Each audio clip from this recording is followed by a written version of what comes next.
अस्सलाम वालेकुम students, welcome to our physics class. आज हम स्टडी करने जा रहे हैं अबाउट द न्यूटन लॉज। तो न्यूटन लॉज ऑफ मोशन, ठीक है। न्यूटन के जो 3 लॉज ऑफ द मोशन है उनको हम स्टडी करेंगे। तो Newton was the first to formulate the laws of the motion as the Newton laws of motion. तो न्यूटन जो है वो पहला साइंटिस्ट था जिसने मोशन से रिलेटेड लॉज फाइंड आउट किए थे, उनको फॉर्मुलेट किया था और उनको फिर क्या नेम दिया गया, उनको न्यूटन लॉज ऑफ मोशन का नेम दिया गया। So our first Newton law of the motion is also known as the law of inertia। तो inertia से रिलेटेड हमने क्या स्टडी किया कि एक बॉडी जो है वो रेजिस्ट करती है टू एनी चेंज, ठीक है। एंड इस इनर्शिया किस पे डिपेंड करता है, वो मास ऑफ द बॉडी पे डिपेंड करता है। तो according to the Newton first law of the motion it's quite related with the law of the inertia. तो इसको इनर्शियल लॉ भी बोलते हैं। What is the Newton first law of the motion? A body continues in state of rest or uniform motion in a straight line provides no net force act on it। तो एक जो body है वो अगर वो rest की state में है या वो मोशन के स्टेट में है तो वो अपना एक यूनिफॉर्म मोशन रखेगी इन ए स्ट्रेट लाइन, ठीक है। एक स्ट्रेट लाइन में उसका मोशन रहेगा। इन क्या होगा, there will be a no net force act on it. Net force क्या होती है कि the resultant of all the forces that are acting on a body, यानी उस बॉडी पे जितनी भी नेट फोर्स का मतलब है कि जितनी भी जो फोर्सेस होती हैं उनका जो सम होता है वो क्या होता है, नेट फोर्स, ठीक है। तो यहाँ पे क्या है, provided no net force act on it, तो उस पर कोई भी नेट फोर्स एक्ट नहीं होगी और बॉडी क्या होगी, एक यूनिफॉर्म मोशन में एक स्ट्रेट लाइन में मूव करती रहेगी without any kind of change. So, according to the Newton first law of motion, it deals with the bodies which are either at rest or moving with a uniform speed in a straight line। तो इसमें क्या होगा, हमारे पास bodies जो हैं या तो वो रेस्ट पे रहेंगी या फिर एक यूनिफॉर्म मोशन के साथ एक स्ट्रेट लाइन में मूव करती रहेंगी। So, according to the Newton first law of motion, a body at the rest remain at rest provided no net force will act on it। so body जो सी है वो या तो रेस्ट पे रहेगी या तो मोशन में रहेगी और जो हमारे पास जो नेट फोर्स है वो क्या होगी, उस पर एक्ट नहीं होगी, ठीक है। For example we will explain it. Suppose there is a body, for example a body is a book that is lying on a table.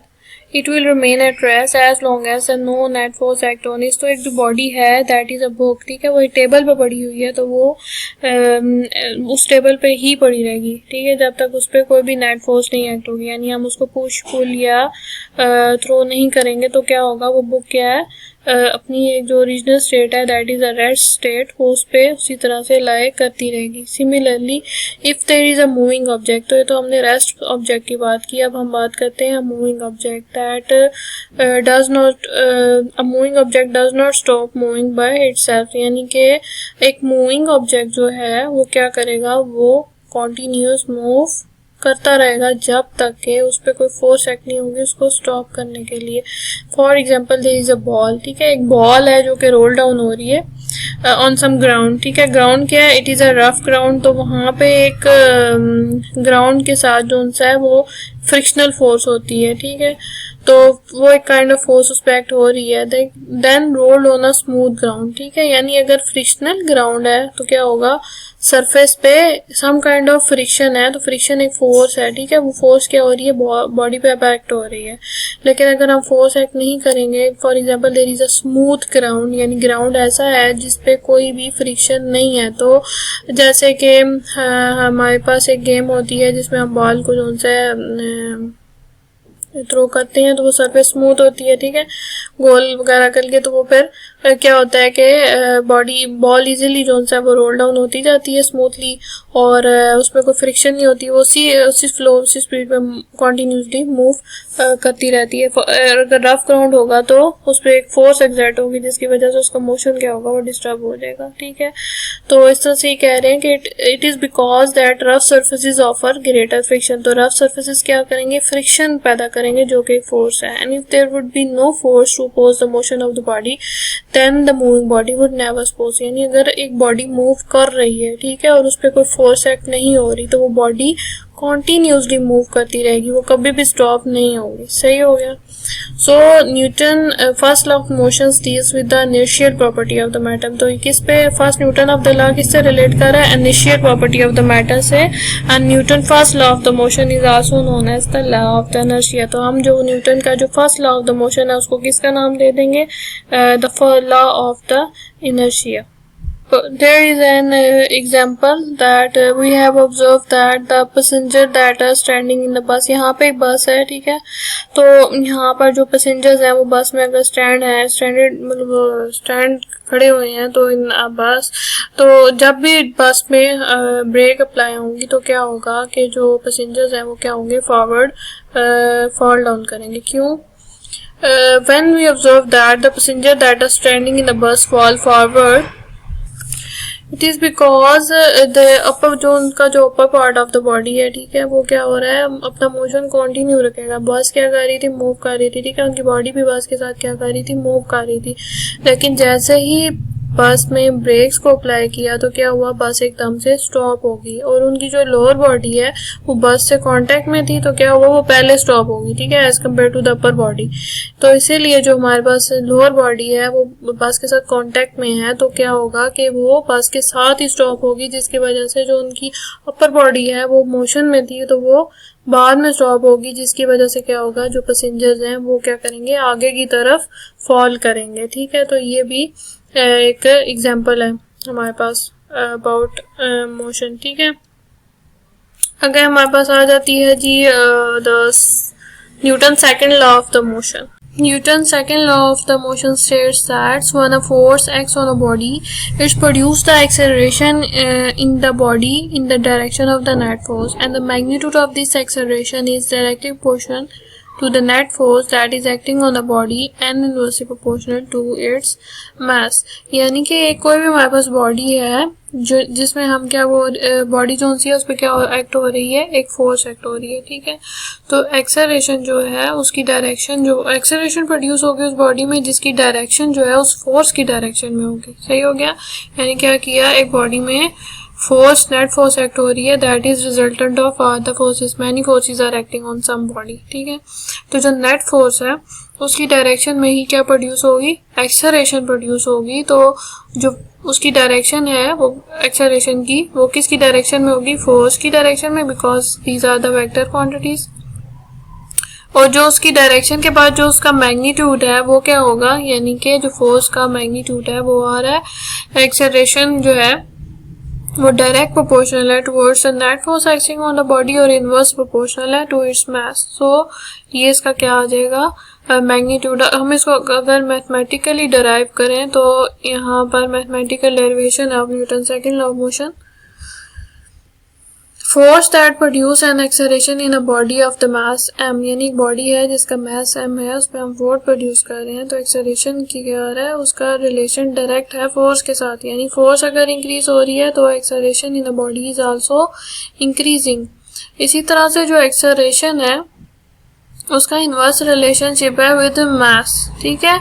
यानी अगर इन दोनों का इन्वर्स रिलेशन है, मास हमारे पास बॉडी में डिक्रीज हो रहा है तो एक्सेलरेशन इंक्रीज होगी, और इस तरह अगर मास बॉडी का ज़्यादा है तो एक्सेलरेशन क्या होगी? कम होगी।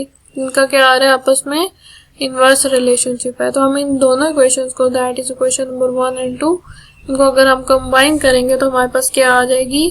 थर्ड इक्वेशन ये बन रहा है, that is acceleration is directly proportional to F/m, ठीक है। इन दोनों को हमने कंबाइन करके ये ड्राइव कर लिया।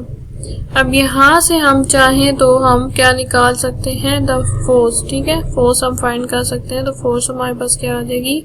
ये वाला जो F है, ये जो डिनोमिनेटर में हमें यहाँ चला जाएगा तो ये क्या बन जाएगा? ma। तो force is directly proportional to ma। सही हो गया। अब यहाँ पे जो है फोर्स का वो मास और एक्सेलरेशन के साथ क्या आ रहा है? डायरेक्ट रिलेशनशिप, ठीक है। फोर्स यानी कि फोर्स किसका है? That is a product of is direct proportional towards the mass and the acceleration, और इनका डायरेक्ट रिलेशनशिप है। यानी मास और एक्सेलरेशन फोर्स के साथ ही इंक्रीज और डिक्रीज, फोर्स को इंक्रीज या डिक्रीज होंगे, ठीक है। इनका प्रोडक्ट, ठीक है। अब इसमें हमने क्या करना है जी? ये जो प्रोपोर्शनैलिटी है इसको हम कांस्टेंट में चेंज करेंगे। कैसे कि यहाँ पे हम कांस्टेंट यूज़ करेंगे के, ठीक है। प्रोपोर्शनैलिटी को हम इक्वालिटी में चेंज करेंगे और यहाँ पे कांस्टेंट पुट करेंगे, दैट इज़ अ के। और ये जो के है ये क्या है, प्रोपोर्शनैलिटी कांस्टेंट, ठीक है। यानी इसकी एक स्पेसिफिक वैल्यू होगी।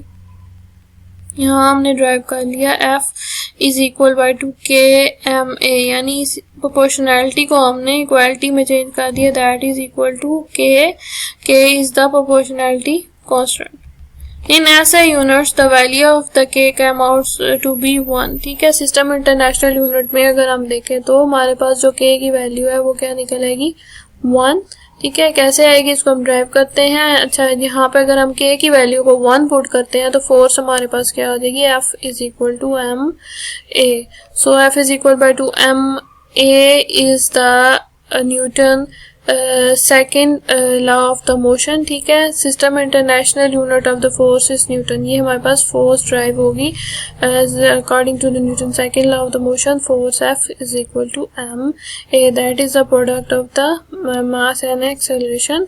सो according to the Newton second law of the motion, 1 Newton is the force that produces an acceleration of the 1 meter per second square in the body of the mass of the 1 kg। यानी कि अगर हमारे पास एक body है जिसका मास क्या है 1 kg है और एक्सेलरेशन क्या है 1 मीटर पर सेकेंड स्क्वायर, तो हमारे पास फोर्स भी क्या आ जाएगी 1 न्यूटन, ठीक है। फोर्स का हमारे पास यूनिट क्या आता है, दैट इज अ न्यूटन।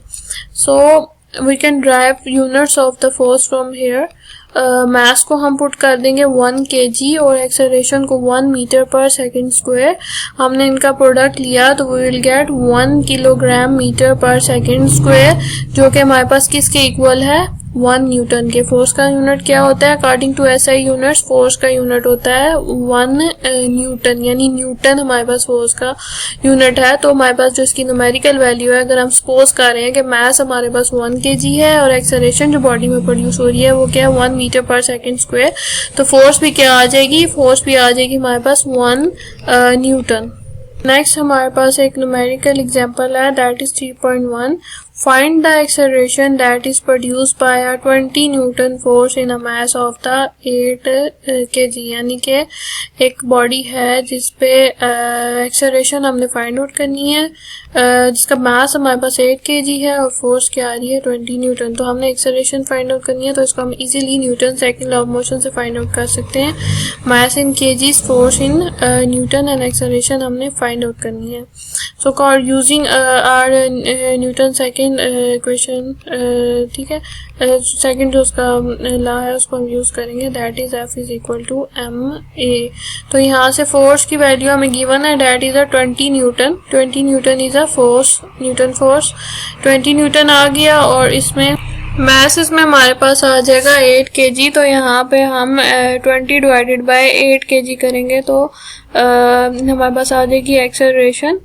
तो न्यूटन हम यहाँ पे यूनिट्स हम कैसे ड्राइव, 20 को तो हम 8 से डिवाइड करेंगे तो हमारे पास आ जाएगा 2.5, ठीक है। न्यूटन हमने भी पीछे डिस्कस किया था, न्यूटन का यूनिट क्या आता है, that is the product of the mass and acceleration, तो वो होता है kilogram metre per second square. तो यहाँ पर जो हमारे पास केजी है ये इस केजी के साथ कट हो जाएगा और मेरे पास क्या बच जाएगा, मीटर पर सेकेंड स्क्वायर। तो it is acceleration is 2.5 metre per second square. So the acceleration that is produced by the force is 2.5 metre per second square. तो यहाँ से हमने acceleration of the body find out कर ली। Example number 3.2 is a force that is acting on a body of the mass 5 kg produce an acceleration of 10 meter per second। तो एक body है जिसपे फोर्स एक्स हो रही है, उसका जो मास है वो 5 kg है और एक्सेलरेशन जो उसमें प्रोड्यूस होगी वो होगी 10 मीटर पर सेकेंड।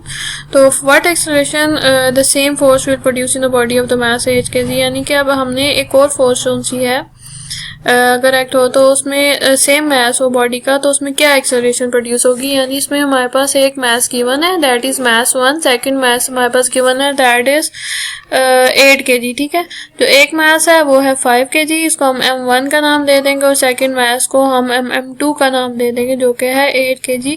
और एक्सेलरेशन हमारे पास आ जाएगी 10 मीटर पर सेकेंड स्क्वायर। और सेकंड एक्सेलरेशन जो है जो हमने फाइंड आउट करनी है, यानी A2 हमने फाइंड आउट करनी है। तो इसमें हम क्या करेंगे, कंपेयर करेंगे टू इक्वेशंस को bye using the Newton second law of the motion. तो दो फोर्स हम फाइंड आउट करेंगे। फर्स्ट फोर्स जो है वो m1 और a1 के लिए होगी, और जो सेकंड फोर्स होगी वो m2 और a2 के लिए होगी। ठीक है, तो अगर हम इन दोनों इक्वेशंस को कंपेयर करें तो हमारे पास ये इक्वेशन बन जाती है, इन दोनों को 1 और 2 को हम कंपेयर करेंगे, हमारे पास आ जाएगा m1 a1 is equal to m2 a2। इसमें m1 आ रहा है 5 kg, a1 आ रहा है 10।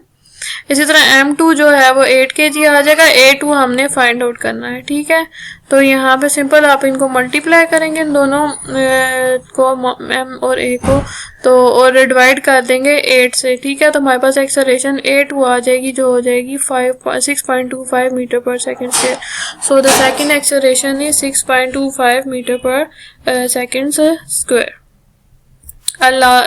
The third example is example number 3.3 from your book is a cyclist of the mass 40 kg exerts a force of 20 Newton to move his bicycle with an acceleration of 3 meter per second square. How much is the force of the friction between the road and the tires? एक cyclist है जिसका जो मास है वो है 40 kg। ठीक है, तो वो क्या एक्सर्ट कर रहा है, force 20 Newton to move his bicycle. तो उसकी जो फोर्स आ रही है वो क्या आ रही है, 200 न्यूटन आ रही है साइकिल को मूव करने के लिए, और एक्सेलरेशन जो है इसमें आ रही है 3 मीटर पर सेकेंड स्क्वायर। तो यहाँ पर हम एफ नॉट जो है फोर्स जो है ऑफ द साइक्लिस्ट जो मूव है ये 200 न्यूटन ले लेंगे, acceleration 3 metre per second square, और मास क्या आ जाएगा 40 kg। तो नेट फोर्स हमने फाइंड आउट कर लेनी है पहले। और हमारे पास जो सेकंड चीज़ है वो है force of friction. Force of friction को हम स्मॉल एफ से डोनेट करेंगे। फर्स्ट ऑफ ऑल हम नेट फोर्स फाइंड आउट कर लेते हैं। नेट फोर्स के लिए हमारे पास जो मास है उसको हम प्रोडक्ट लेंगे एक्सेलरेशन के साथ, that is the Newton second law of the motion. तो मास 40 kg है, एक्सेलरेशन क्या आ रही है हमारे पास है 3। तो जब हम दोनों को मल्टीप्लाई करेंगे तो हमारे पास आ जाएगी net force, that is 120 Newton. सही हो गया। अब हमने क्या फाइंड करनी है, नेट फोर्स। ठीक है, नेट फोर्स के लिए हमने यहाँ से जो सा है अपनी फोर्स ऑफ फ्रिक्शन जो है वो फाइंड आउट कर लेनी है। नेट फोर्स तो हम फाइंड कर चुके हैं, दैट इज 120 न्यूटन। तो हमने क्या फाइंड कर लेनी है, सेकंड थिंग जो हमने फाइंड करनी थी वो थी फोर्स ऑफ फ्रिक्शन। तो फोर्स ऑफ फ्रिक्शन के लिए हमारे पास जो नेट फोर्स होती है उसमें से हम क्या करेंगे, वो किसकी इक्वल होती है, applied force minus force of friction. यानी जितनी फोर्स अप्लाई की जा रही है, ठीक है, साइकिल को मूव करने में, उसमें से अगर जो फ्रिक्शनल फोर्स है जो उसको रेजिस्ट कर रही है उसको अगर हम माइनस कर दें तो we will get the net force. ठीक है, ये एक हमारे पास इक्वेशन और फार्मूला है जिसको हम यूज करके force of friction find out कर सकते हैं। यहाँ पर जो नेट फोर्स है हमने फाइंड कर ली थी जो कि थी 120 न्यूटन, वो हम पुट करेंगे। और अप्लाइड फोर्स जो कि फोर्स हम साइकिल को मूव करने में यूज कर रहे हैं, दैट इज 200 न्यूटन। तो और उसके साथ माइनस हम यहाँ फोर्स ऑफ फ्रिक्शन जो है उसको स्मॉल एफ से डोनेट कर देंगे। तो अगर हम ये जो 200 न्यूटन में से 120 को सब्ट्रैक्ट कर लें तो हमारे पास क्या आ जाएगा, दैट इज 80 न्यूटन। तो फ्रिक्शनल फोर्स क्या आ जाएगी, 80 newton. Thus the force of the friction between the road and the tyre is 80 newton. तो कितनी आ गई हमारे पास force of the friction, 80 newton. तो यहाँ से हमने इजीली फाइंड आउट कर लिया by using the Newton second law of the motion, the force of the friction and the net force.